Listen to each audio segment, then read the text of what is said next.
ഇരിഞ്ഞാലക്കുടയിൽ സൂര്യകാന്തി പാടം എന്ന് പറഞ്ഞു കേട്ടു. അപ്പൊ ഞങ്ങ പിള്ളേരെ കേട്ടൊന്ന് ജസ്റ്റ് ഒന്ന് കാണാൻ പോവാ. ഇരിഞ്ഞാലക്കുടത്തെ സൂര്യകാന്തി പാടം.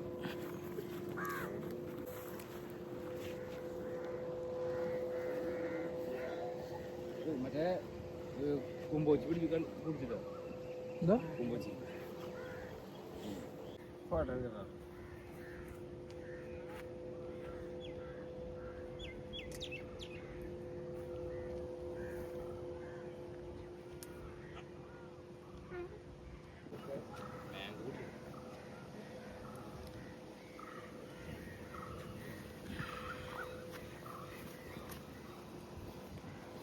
അത് ഇടയിൽ തേനീച്ചടാ, തേനീച്ച കടന്നല്ലേ എന്തോ ഒരു കണ്ടേലി.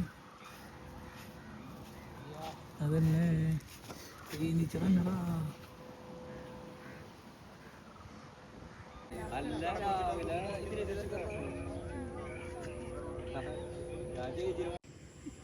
കണ്ടുണ്ടായില്ലേ?